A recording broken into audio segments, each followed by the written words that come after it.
What is LCSG? What are your functions? State the highlights of your constitution. Una, ang LCSG, ibig sabihin nun, Letran Calamba Student Government. Dapat isa-isa yung tanong. Nalimutan ko na yung pangalawa. What are your functions? Ulit. What are your functions? Ang LCSG, unang-una, ibig sabihin nito, Letran Calamba Student Government. Ang mga functions nito ay, unang-una, masigurado na ang mga students sa Letran ay magkaroon ng parang magandang experience. Yung hindi sila yung parang na-OP sa school. Parang gusto nila, happy sila. So, ang goal namin ay ayun, mapasaya sila, magkaroon sila ng unforgettable experience sa school. And unang-una, yung para ma-sure na yung education nila ay good. State the highlights of your constitution. Highlights ng constitution namin, siguro yun nga yung mapasaya yung students.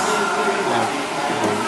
So first question, why interpersonal communication is important in your organization?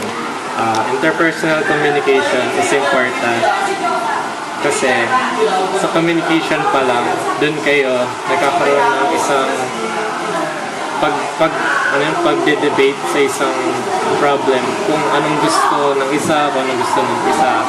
Tapos sa bandang huli magkakaroon kayo ng isang magandang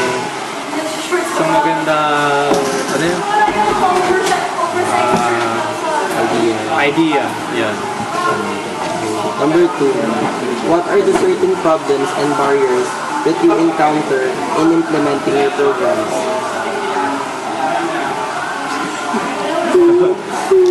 Yeah. What are the certain problems and barriers that you encounter in implementing your programs? Siguro dito yung hindi pagkakaintindihan ng isa't isa. Parang kung anong gusto ng isa, ayaw ng isa. So yun nga, nagkakaroon ng debate. So what are the solutions? Ang solutions nito, syempre, dapat maganda yung communication. Tapos dapat bayad kami kung ano yung Wait lang. Ulit. What are the solutions? Ang solution nito ay, yun nga, communication. Dapat maganda yung pakikitungo mo sa mga members ng LCSG. What are the equipments that you use in order to communicate? Ang equipment siguro, ginagamit namin whiteboard eh. Whiteboard. Doon namin sinusulat yung mga ideas, kung ano yung tatanggalin, kung ano yung matitira, yun.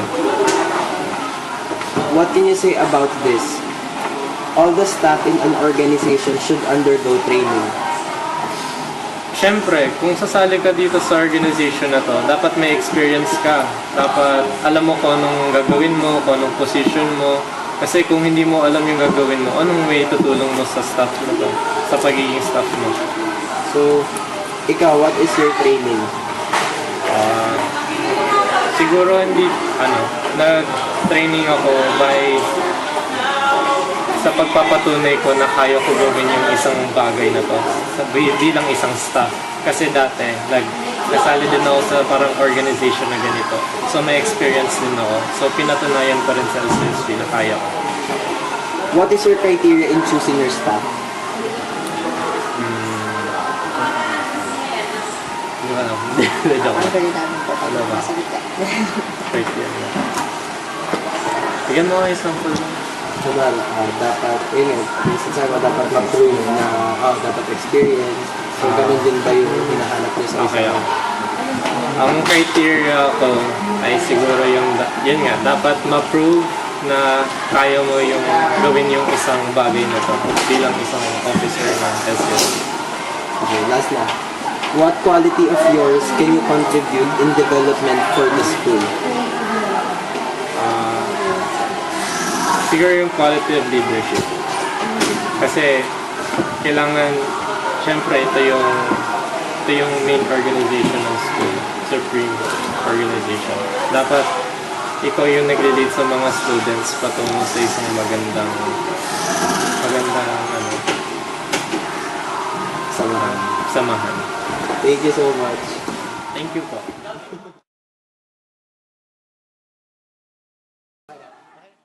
What is LCSG? LCSG is the Letran Calamba Student Government. So LCSG is the highest student body governing in Letran. So yung functions namin, so we aim to serve, lead, and provide what is best for the Letranites.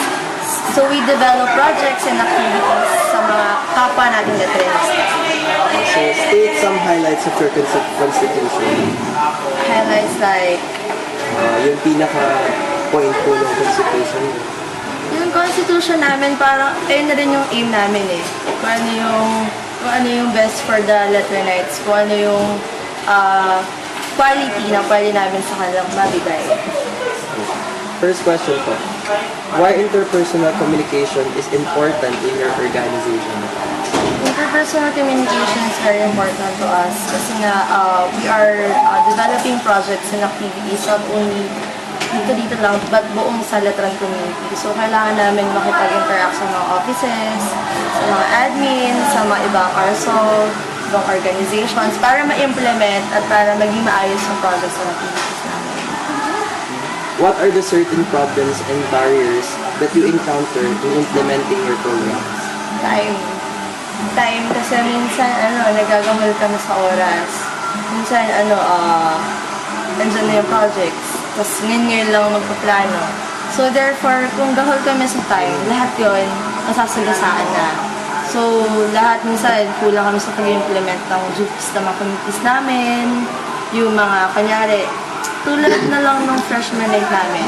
Aminado kami na nagahol kami talaga sa oras. Kulang sa preparations. So, what are the solutions?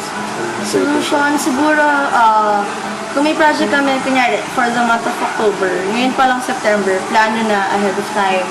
Lalo na kung medyo mabigat yung project namin na gagawin. So, kailangan talaga ahead of time magplano na. So, what are the equipments that you use in order to communicate? Ayan, yung bulletin board namin. Yan. Kasi yan, nandyan lahat ng task namin. Kung makikita nyo, lahat dyan may names. Lahat ng officers and head staff namin. So dyan, may mga note dyan na iiwan si Ate Kinsey. Kasi ayun yung mga task na kailangan mo ma-accomplish within this day or the next day. So, what can you say about this? All the staff in an organization should undergo training. Training. I believe na hindi naman talaga totally kailangan super na i-train sila. Kasi within this organization, dito sila nagsistart mag-train eh. Parang galing from experiences, dun sila matitrain. So, ikaw po ba? What is your training? Training ko, experiences. Kasi since first year pa lang ako dito, since kakapasok pa dito sa Letran, naging student leader na ako. Naging officer ako ng department namin. STHM na siya. So yun, naging council ako. Then hanggat na-develop na siya, ngayon, nasa LCSG na ako. What is your criteria in choosing your staff? Criteria. Criteria lang namin siguro yung passion. Passion and dedication to LCSG. Kasi yun yung pinaka-importante. Na, oo nga, na andun nga sila. Pero kung wala naman silang passion and dedication, so wala din. What quality of yours can you contribute in development for the school? Yung, like any other officer siguro, yung leadership namin na na-develop habang tumatagal kami sa isang organization. What is LCSG? Organization. What is LCSG? Student government. So, what are your functions? Sa creative events. Promotion. Creative event promotion. State the highlights of your constitution. Yung parang pinaka, kumbaga saan ba nagpo-focus yung LCSG? More on sa pag, mong estudyante sa Letran. Pag-unite together. So, okay, first question. Why interpersonal communication is important in your organization? Para alam ng bawat isa yung kahinaan at alam ng bawat isa ang kahinaan at kung saan sila magaling. So, bali mag-focus sila kung ano yung positive way. So, bali, para mag-focus sila sa kung saan sila magaling. So, mag-communicate sila. So, i-release nila yung kahinaan ng bawat isa.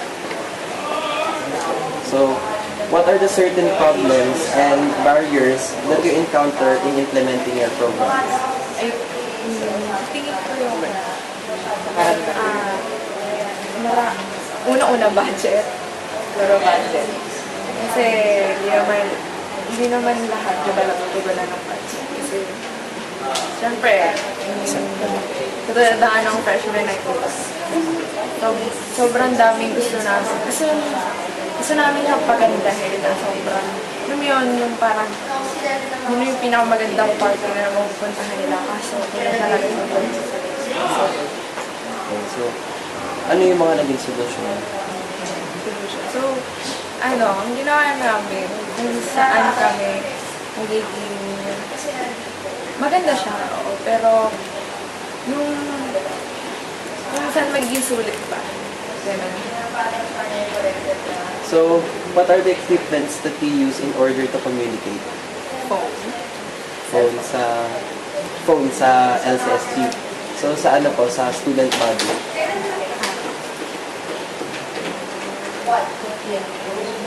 So, parang, paano nyo po na-disseminate yung kunwari, may event kayo ng LCSG? Meetings. Okay, so, what can you say about this? All the staff in an organization should undergo training. Dapat talaga. Kasi, lalo na kung newbie ka, oo, may leadership ka. So, hindi lahat na pagdaanan. So, kailangan mo pa rin mag-undergo na. Lalo na sa, kailangan ng advice ng mga oldies. Kasi yun talaga yung pinakailangan. So, ikaw ata, anong training mo? Kasi dati, secretary ako. So, bali, first time ko yun na maging secretary sa Lotto. Siyempre, sobrang bigat. So, ang naging training ko na parang may alumni akong kasama na lagi siyang nandyan sa akin. Tapos sabihin niya, ganito, ganyan, ganyan. Tapos parang ang nakakaano sa loob na pag may alumni ka na kasama na sobrang dami ng experience. Yun, parang ganun yung training. Alumni. What is your criteria in choosing your staff? Yung Wala may bagong darating. Anong unang tinitignan niyo po? Dedication. So, what quality of yours can you contribute in development for the school? For the school. I think, positivity. Gusto ko lang, kanyari, binigay sa akin yung negative. Parang, madadown ako sa pero parang isipin ko, hindi ba sinabi ko? Siguro para tumas. Yun lang, positive. Thank you. Yun lang. Rolling. What is LCSG? LCSG is Letran Student Calamba Government. Kami yung tumutulong sa mga estudyante para sa ano. Alam mo yung kunyari may kailangan ng estudyante ng tulong galing sa amin. Kami yung, kunyari, may mga tanong sila. Kami yung tumutulong sa kanila. Kami rin yung boses ng mga estudyante. So, what are your functions? Ako yung PRO ng LCSG. Ako si Kyle Bernardo. Human Resource Development Management. Ako yung bilang PRO, ako yung mga ang trabaho bilang PRO, ako yung nag-DDM kung may mga meetings, tapos nag-DDM ng mga kailangan ipasa, yung mga ganun, para mas mapabilis, tapos kailangan din dito yung manpower. hindi ka magiging functional na PRO kung wala kang kakilala na na other basta marami kang kakilala dapat. Kailangan, ang importante dito manpower, mga ganun. So, state the highlights of your constitution. Yung parang pinaka sa tingin niyo po yung pinaka goal ng research. Ay, yung goal namin ay to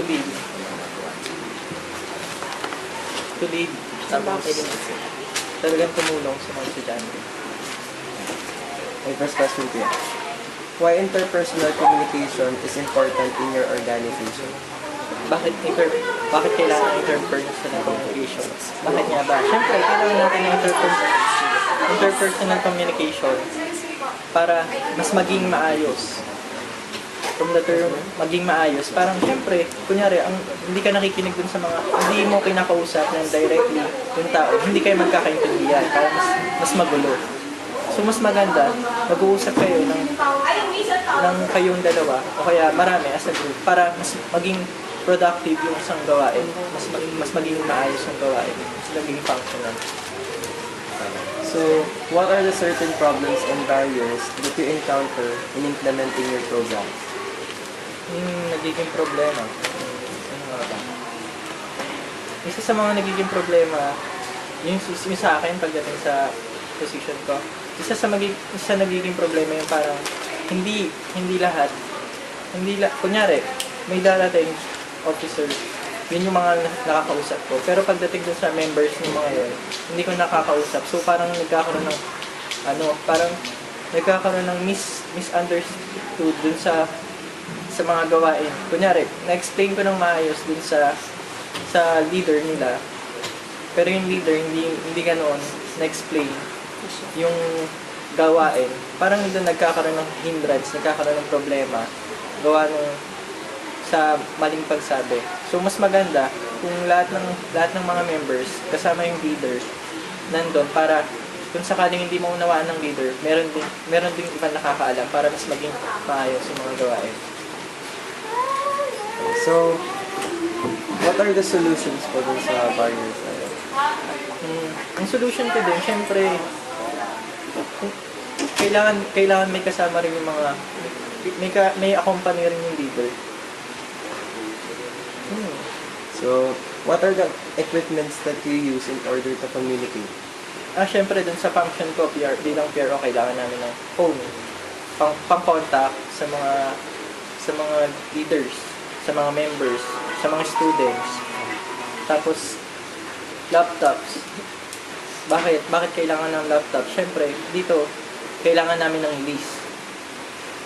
Na-identify namin yung list per school, per department, yung mga ganun. Para alam namin kung sino yung contact namin. Yun.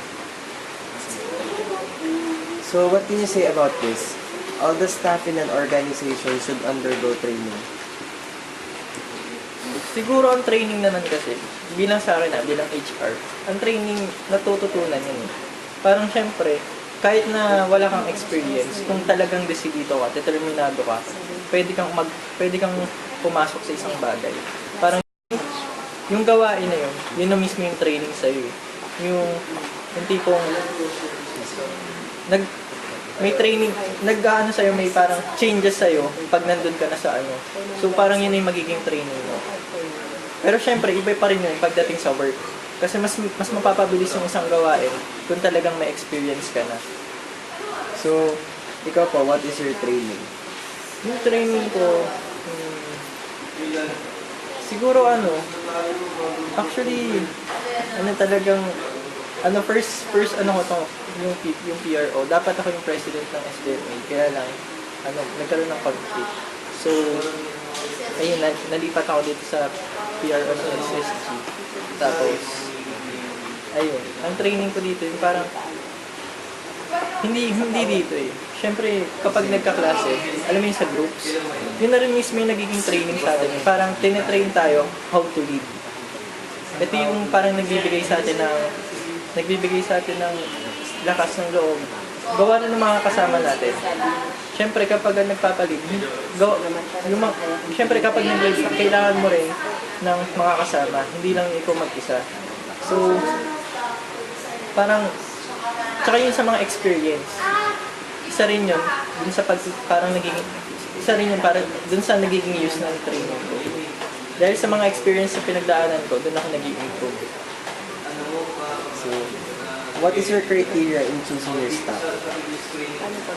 Staff namin is, syempre tinitingnan ko yung mga skills nila. Syempre, merong mga staff na, alam niyo kahit na kaya nila,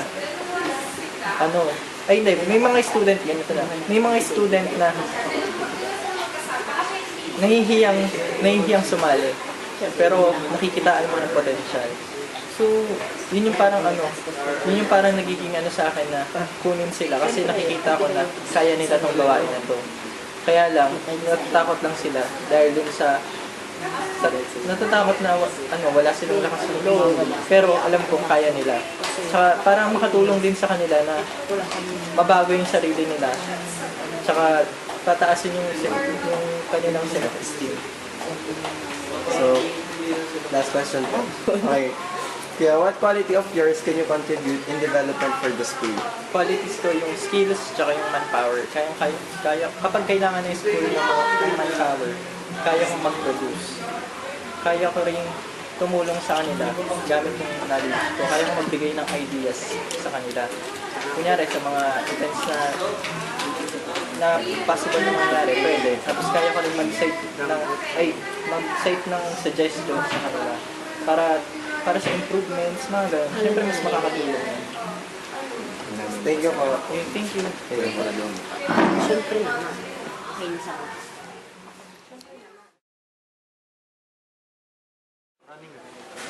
What is LCSG? LCSG, LCSG is the main model of the students. What are your functions po? Functions dami. Kasi sabihin natin pagdating sa responsibilities. Ang function ko is mag-plan ng mga projects sa mga estudyante. In terms sa kasiyahan din, and in terms din sa problema nila. State the highlights of your contribution. Highlights ng yun yung pag-isahin ng mga estudyante.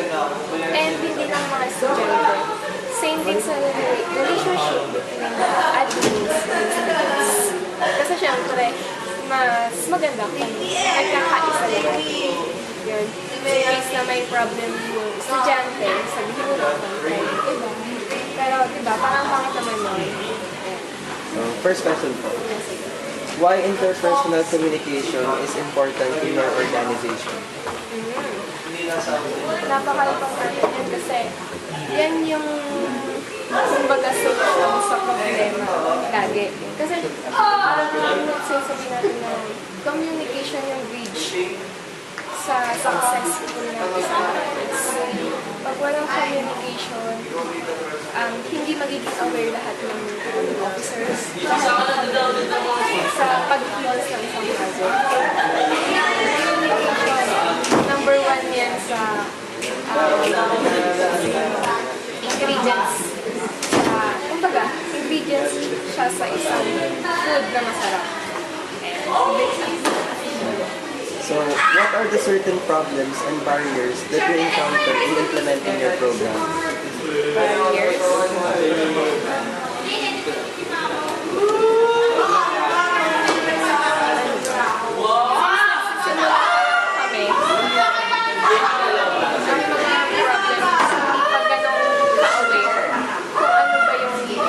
Dapat talagang i-implement.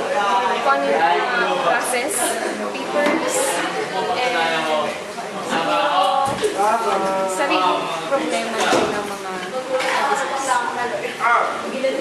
artists. So, paano niyo po yung sinusolusyonan?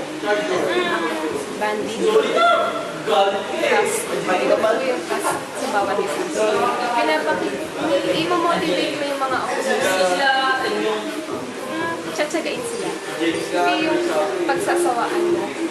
Kasi sabihin natin, may problema yung isa na matigas ang ulo. Siyempre, di ba, isang tao kapag may chances na pagsawaan siyang maturuan. Ayoko lang rin kasi na pagsasawaan mo yung isang tao. So, what are the equipments that you use in order to communicate? Sa ano po muna tayo, sa officers po. Meetings. And then, yan, yung pagtambay namin sa pinupush namin yan na guys, tambay namin kayo dito, banda tayo. Then, ano pa? Facebook, yung mga social networks. So, sa student body naman po, paano niyo po na-disseminate din kung gusto niyo? Sa tulong ng mga councils.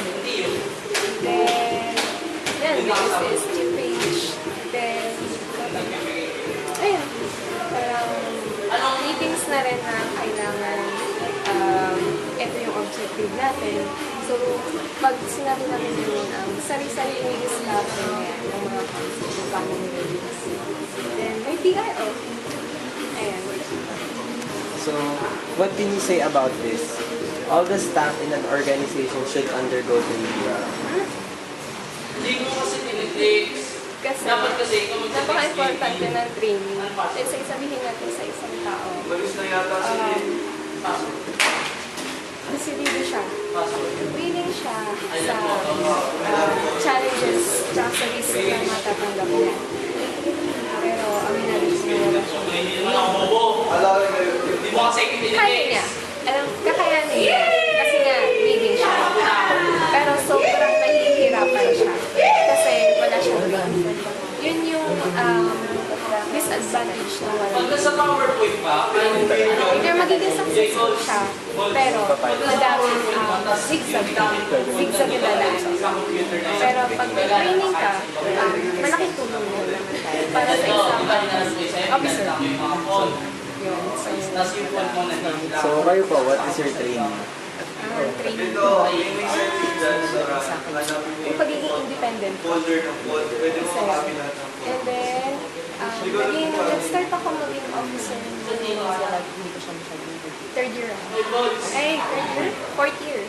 Fourth year sa course. And, nasasabi ko, hindi siya enough. Hindi siya enough na training. Kasi, mas kahit siya, hindi siya enough. So, kailangan matagal na proseso and kailangan kasi yung commitment talaga. Yung commitment So, para po sa iyo, since you are the president, so what is your criteria in choosing your staff? Una-una yun, sinabi ko kanina, yung commitment. Then, yung attitude. Kasi, aanin mo yung isang magaling na officer kung may attitude naman. Then, ano pa ba? Approachable. And curious nila na tumulong sa iba, hindi sinisilip.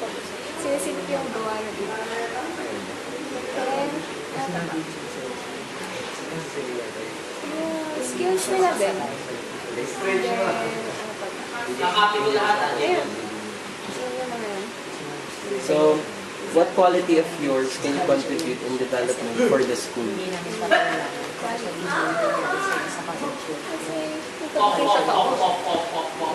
And yung pagiging matyaga.